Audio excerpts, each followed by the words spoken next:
espectáculo lo que le dice al espectador es: vivimos en un mundo inhumano, aunque nos creemos que estamos haciendo cosas de humanos.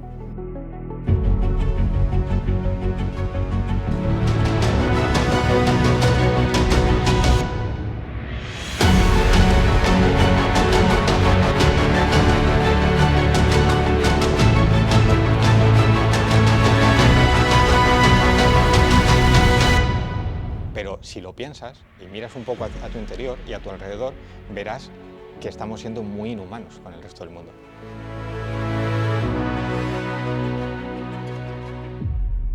Solo darnos cuenta de eso y volver a las cosas que realmente nos hacen humanos nos va a sacar de la opresión en la que estamos viviendo.